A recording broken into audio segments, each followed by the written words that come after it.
aqueles que não me conhecem, eu acredito que seja difícil, né? Mas meu nome é Douglas Rodrigues. O nosso tema de hoje é medo da morte. Então eu vou começar com uma leitura breve no livro, sobre o livro de Celso, né? No Caminho da Luz Universal. E nele tem uma parte que fala assim, a missão. Todos os encarnados tivemos a nossa programação previamente definida, né, pela espiritualidade maior, onde o primeiro objetivo é o reajuste kármico, seguido das experiências necessárias para a evolução dos nossos espíritos. Existem alguns casos nos quais se reencarnam espíritos iluminados, que já venceram suas faixas kármicas e que vêm na finalidade de ajudar outros a evoluir. Estes casos são específicos de espíritos que reencarnaram em missão. Exceto as poucas exceções na Terra, se encontram espíritos reencarnados em função de karma e da missão, vivendo a imposição do seu karma e galgando a sua evolução.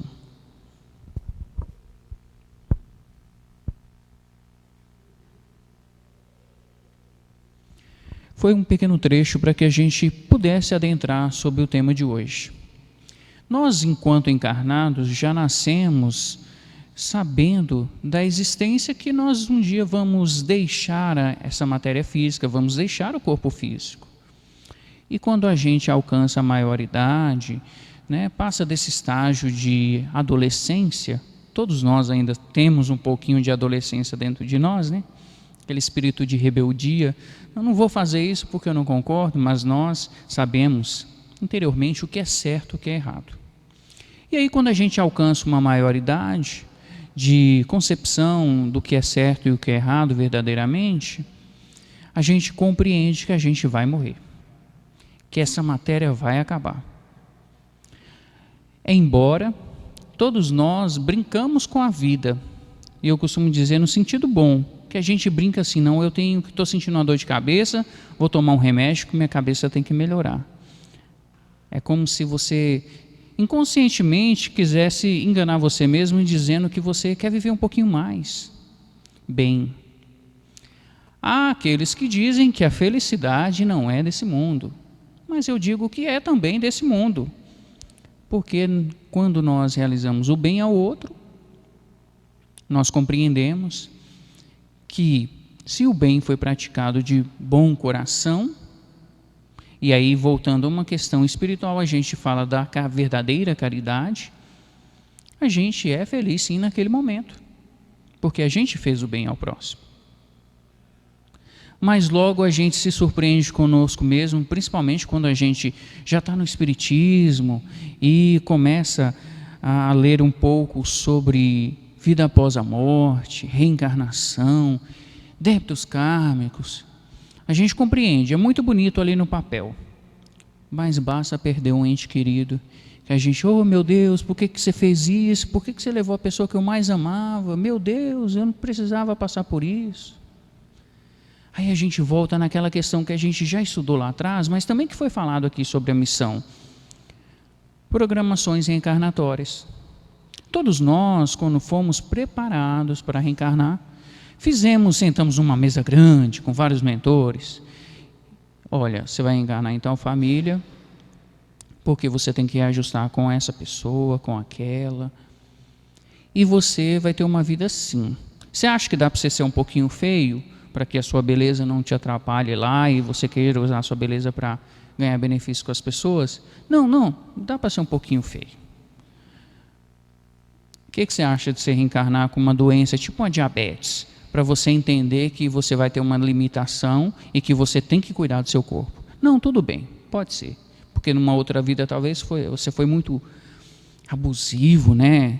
Comeu doce demais, fazia figa nos outros, ó, vou comer um docinho aqui, você não pode. Quer dizer, cometeu ali um pecadinho pequeno, mas cometeu. Então você vai encarnar com essas limitações. Não, tudo bem, eu vou mesmo porque eu preciso evoluir. E aí os mentores vão falar com você assim: olha, talvez seja a sua última encarnação. Mas se não for sua última encarnação, para que você tenha outras encarnações, seu saldo vai ter que ser mais positivo do que negativo. Aí você reencarna. Aí quando você entra numa doutrina espírita, chega um dirigente, uma pessoa que está ali responsável há mais tempo, vira para você: ó, tem que desenvolver que é sua última encarnação. Aí dentro de você vem aquele sentimento assim, um pouquinho de rebeldia. Não, que última encarnação. Mentira. Porque talvez você escutou, lembrou que o mentor falou com você antes de encarnar, que você teria essa encarnação, você poderia ter outras. Ah, tá, então lembrei. Talvez seja por causa disso. Será que essa pessoa está falando a verdade? Tal? Aí logo algum dirigente, alguma pessoa responsável pela doutrina fala com você sobre as energias, que tudo é energia. Ah, tá vendo? É porque eu vi que a energia dele não era verdade. E aí, mais uma vez, você se vê dentro de um ciclo que você já passou muitas vezes, que é o processo reencarnatório. E aí você começa a desenvolver sua mediunidade, começa a compreender o que é o espiritismo. Quando você está na sua melhor fase da vida, né? Os homens falam que é com os 25 anos. As mulheres falam que é com os 20, que é a melhor fase da vida. Mas há controvérsias. Há mulheres aqui que falam que é com 40, com 60, que é as melhores fases da vida. E aí você se depara com uma doença chamada diabetes. Nossa, mas eu sempre me alimentei bem, sempre comi muito bem, e agora eu estou com essa doença. Acabou minha vida. Não vou poder comer mais doce, não vou poder fazer mais isso, não vou poder fazer mais aquilo. E aí você é inconsciente, porque você passou por um sono cultural e não lembra que você foi colocado para encarnar com essas limitações mesmo. Pediu olho azul, veio com olho preto. Pediu um cabelinho assim um pouquinho mais difícil de cuidar e veio com o cabelinho um pouquinho mais difícil, né? Que para cuidar dá trabalho. Muitas das vezes tem que ficar mais preso, para não dizer que está passando vergonha. Mulher tem isso, né? Então a gente tem que respeitar. Aí o homem, como pode ter acontecido comigo, né? Pedi para vir com o cabelo tipo Michael Jackson. Mas aí eu vim com o cabelo faltando um pouquinho, né, na frente. Chegou um determinado período da idade que ele faltou um pouquinho na frente. Não que seja um problema, mas o problema é quando você vai, às vezes, tomar um sol, essa parte superior ela também toma sol, aí fica aquela assim, a dificuldade, sabe? A mistura de cabelo com essa dificuldade. E aí você começa a perceber que a espiritualidade traçou na sua vida uma programação mesmo, uma programação kármica. E aí tudo que foi traçado no mundo espiritual, você começa a viver na vida física. Inclusive, aquelas pessoas que reencarnaram com você, também tem a programação delas.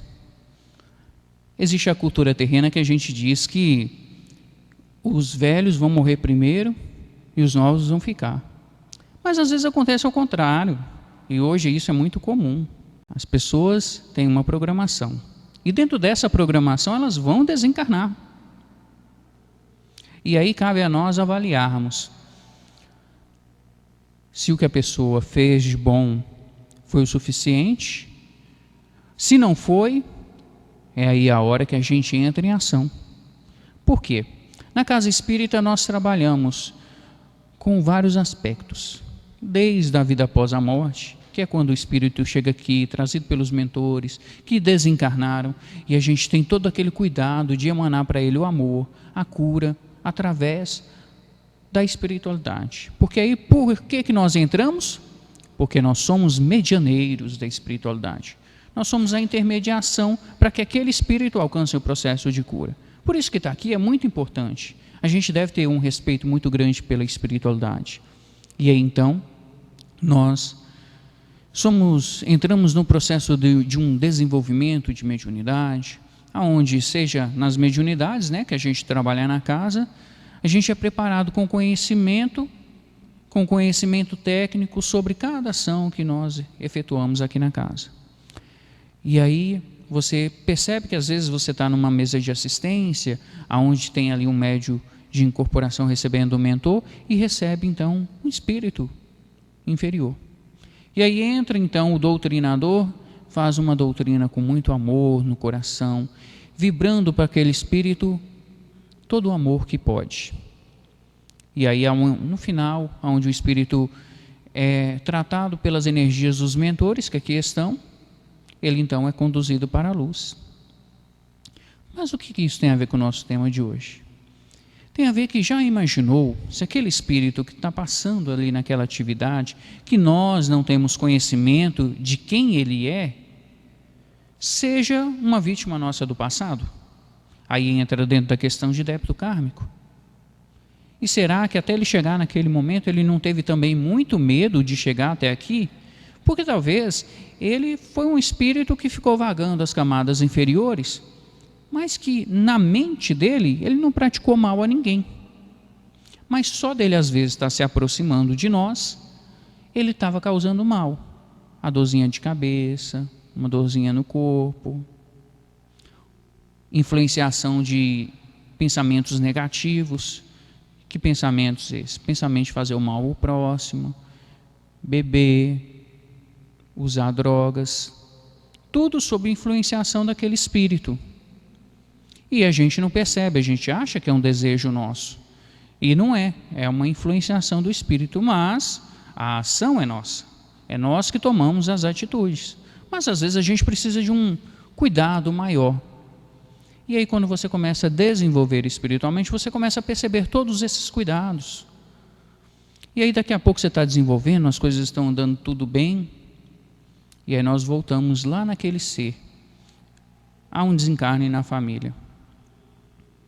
E aí quando há esse desencarne na família, a gente já está um pouquinho preparado, porque passou a ter um certo conhecimento sobre a vida, e talvez nem tenhamos a oportunidade antes de ter esse conhecimento, e desencarne, e a gente culpa Deus. Ô Deus, por quê? A pessoa era tão boa, gostava, amava, por que você levou essa pessoa de mim? Se você tem sua programação reencarnatória, a pessoa também tem a dela. Estava dentro da programação. Mas pode ser que estava dentro da programação porque ela cumpriu o que tinha que cumprir enquanto encarnado, ou porque ela falhou em algum momento. Mas mesmo assim, a espiritualidade tem nos dito constantemente que, ainda que a pessoa ela tenha falhado por muitas vezes, ainda assim, se o corpo dela, físico, o veículo de locomoção dela, está em um bom estado de conservação, a espiritualidade vai tentando manter ela encarnada para que em algum momento ela desperte para a sua vida espiritual. E isso é muito perceptível quando a gente para e percebe que as pessoas, quando adentram, por exemplo, um segmento espírita, que nem a nossa casa, tem pessoas com 10 anos, 20 anos, 30 anos, 50, 60, 80 anos. Ou seja, não tem uma data, né? Que você fala assim, não, essa data limite. E às vezes você vai entrar para a corporação da polícia, não, tem até uma data limite para você fazer a prova para você entrar. Não, aqui não tem isso. Toda hora é hora. É hora de recomeçar, é hora de aprender. E por que a gente tem medo da morte? Inconscientemente, nós temos medo da morte porque a gente vai lembrar de tudo que a gente fez de mal. De bom também, mas de mal nas vidas anteriores. Quando a gente está nos mundos espirituais, sendo preparado para reencarnar, a todo momento vem na nossa consciência espiritual o mal que a gente fez, por exemplo, na vida anterior. E a espiritualidade fala que a gente lembra de pelo menos umas 4, 5 vidas antes o que a gente fez de mal. E ali você está sendo preparado para reencarnar. Quando você vai reencarnar, a gente passa por um processo chamado sono cultural. É como se tivesse um botãozinho de desliga. Aí você vai encarnar apenas com as lembranças dessa vida. Vai haver alguns momentos da reencarnação que você vai passar por vai ter um sonho, e você vai lembrar de uma pessoa que está com você nessa vida, e que em um determinado lugar, horário, você fez mal para essa pessoa, ou essa pessoa fez mal para você. é você tendo um lapso, um acesso à sua inconsciência de uma vida anterior. Ou pode ser algo que a espiritualidade esteja vendo que você vai fazer de mal com aquela pessoa que está encarnada com você e te permite ver para que você não tenha essa atitude. Não faça mal a essa pessoa. Tocou o celular. E, então, quer dizer, você percebe que é uma situação que precisa ter uma maior atenção de todos nós.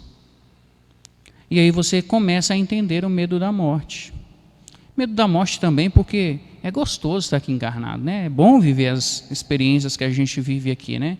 A gente passa por diversos momentos na vida que a gente, na visão espírita, costumamos dizer que a gente está passando por uma nova roupagem espiritual. É um período que intermeia entre 90 e 120 dias, em que, nesse período de 90 e 120 dias, é como se você estivesse sendo projetado aqui em uma vida que você viveu, por exemplo, lá na França. Então, todos os cobradores que você conquistou, né, infelizmente, nessa vida, te reconhecem, são trazidos pelos mentores, outros te encontram sozinhos e começam a exercer um ato de cobrança sobre você. Aí, aqueles 90 dias foi o pior da sua vida. Carro quebrou, pneu furou, a luz cortou, internet acabou, né? Que se tem internet hoje é mais importante que luz elétrica para muita gente. Tudo deu errado. Daqui a pouquinho passou esse período, entrou outro em que uma vida você foi mais bom que ruim. Aí as coisas começam a dar certo, ganhando bolão, né? Aí as coisas começam a caminhar um pouquinho, não, a luz não cortou, as coisas começam a dar certo. Aí passa esse período de vacas gordas, vem um período de vacas magras. E assim é esse processo. A gente, enquanto encarnado, repete esses momentos de roupagens várias vezes. E esses momentos, eles só vão sendo superados quando nós compreendemos que a gente tem que ter mais amor, tem que ter mais humildade, tem que ter tolerância. Por exemplo, aqui na casa, esse é o nosso princípio. Nós temos como base trabalhar dentro do amor, dentro da humildade, dentro da tolerância. Então a gente tem que viver esses momentos com mais sabedoria. E aí quando a gente começa a desenvolver espiritualmente, a gente acha que a gente vai resolver tudo de uma vez só. Não, eu tenho que desenvolver, o mentor falou que eu sou médio, então eu vou desenvolver porque eu quero trocar de carro, a casa que eu estou morando é de aluguel, eu quero morar numa casa própria. Mas desenvolver espiritualmente não é para ter conquistas físicas, é para alcançar conquistas espirituais. E nesse alcançar essas conquistas espirituais, você compreende que as coisas em algum momento, até que você alcance uma confiança da espiritualidade e daqueles que você fez mal em vidas anteriores, você vai passar por um lamaçal assim interminável. Primeiro é você se testando para saber até onde você aguenta, até onde você é capaz. Se você aguentar aquelas primeiras dificuldades, eu não estou falando isso aqui para ninguém desistir não, tá? É só mesmo para que vocês compreendam que a caminhada espiritual é difícil. Mas ninguém evolui sozinho. Nós evoluímos sempre com a ajuda de alguém. Esse alguém, na maioria das vezes, é a espiritualidade. É os nossos mentores, que é para muitos anjos da guarda. E muitas das vezes esses anjos da guarda estão disfarçados nas pessoas que às vezes chegam para a gente, vamos numa casa espírita ali, que eu acho que lá vai fazer bem para você. E aí você vem na casa, conhece a casa, começa a desenvolver espiritualmente. Ao passar nas assistências pela primeira vez, já chega ali uns 2, 3 cobrador, e a espiritualidade para te dar um choque de realidade, fala com o mentor, fala com ele que ele tem que desenvolver, porque senão a situação vai ficar pior. Aí o mentor vem para dar uma mensagem, o médium de incorporação, não vou falar isso não, porque isso é muito forte. Se eu falar isso, talvez essa pessoa não volte aqui nunca mais. Bom, mas eu tenho que falar porque eu tenho que transmitir o que a espiritualidade deseja. E aí é a função do médium. Se nós somos medianeiros, nós não devemos realizar a interferência, colocar as nossas palavras ao invés das palavras dos mentores. E a gente passa a mensagem. No caso vocês, médium de corporação, passam as mensagens. A gente só fica na sustentação ali para ver se está tudo certo. Passa a mensagem certinho, compreendeu melhor, e aí você compreende por que aquela pessoa, quando desencarnou, você ficou tão chocado emocionalmente. Chocado não apenas pelo cuidado, zelo que ela teve com você, principalmente quando é um pai e uma mãe, né? Quando desencarna assim, a gente sempre fica, naquele momento fica pensando assim, eu posso falar por mim, porque quando minha mãe desencarnou, eu perguntava para Deus, Deus, por quê? Por que não eu e não ela?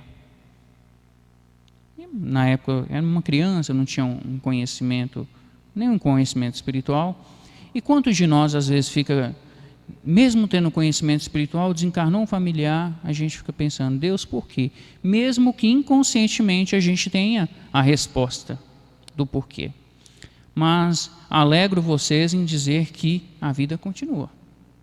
Nós somos imortais espiritualmente. Então, a casa nos permite tirar essa pessoa, às vezes que desencarnou, foi parar numa zona umbralista, no umbral, né? Tirar essa pessoa dessa região inferior, dos mundos inferiores, e levar essa pessoa para a luz.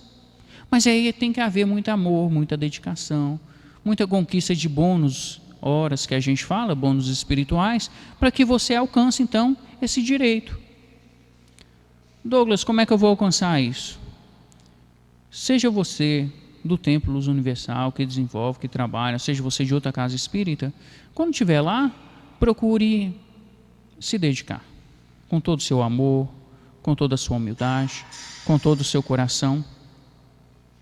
E aí as coisas vão acontecer gradualmente com o tempo.